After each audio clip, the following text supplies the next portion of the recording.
Pour bien résoudre un problème, il faut d'abord le comprendre. Mais que se passe-t-il quand on se trompe de cible? Dans cette analyse, on va justement explorer les différents types de causes pour apprendre à viser juste. C'est une bonne question, non? Et la réponse est souvent la même. On s'attaque à ce qui est visible, la fameuse partie émergée de l'iceberg, en ignorant complètement ce qui se cache sous la surface. Pour vraiment résoudre un problème, il faut donc plonger sous la surface et remonter jusqu'à son origine. Alors comment on fait ça? Voyons voir, étape par étape. Ok, donc la toute première étape, la plus fondamentale, c'est de savoir faire la différence entre un symptôme et sa cause. Le symptôme, imaginez une plante qui fane. C'est ce qu'on voit au premier coup d'œil. La cause, ce sont les racines. C'est ce qui explique pourquoi elles fanent. Apprendre à faire la distinction entre les deux, c'est vraiment le point de départ de toute bonne analyse. Allez, prenons un exemple concret.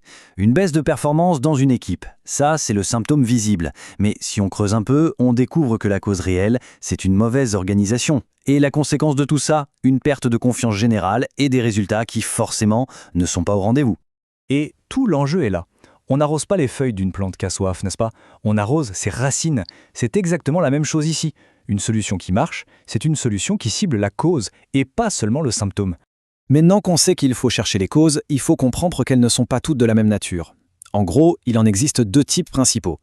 Il y a la cause directe, le lien évident, la dernière pièce du domino qui tombe. C'est facile à voir. Mais il y a aussi les causes indirectes, et elles sont tout aussi importantes. Ce sont elles qui ont, en fait, aligné tous les dominos en amont.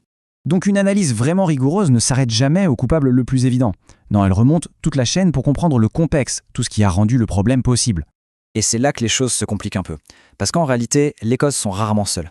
Elles s'entremêlent, elles forment une véritable toile. C'est une erreur très fréquente de vouloir trouver un seul et unique coupable. Mais la réalité, elle, est souvent bien plus complexe. C'est un enchevêtrement de facteurs. Un problème, c'est souvent le résultat d'un mélange. Un mélange de facteurs techniques, humains ou même organisationnels qui interagissent tous les uns avec les autres.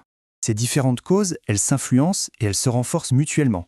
C'est pour ça qu'il faut regarder l'ensemble du système, un peu comme un mécanicien qui écoute tout le moteur au lieu de se concentrer sur une seule petite pièce.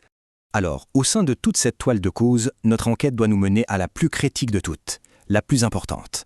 On l'appelle la cause racine. C'est la source, l'origine fondamentale du problème.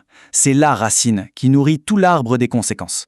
Et voilà pourquoi elle est si importante. On peut toujours couper les branches, c'est une solution temporaire. Mais tant que la racine est là, bien vivante, le problème finira toujours par repousser.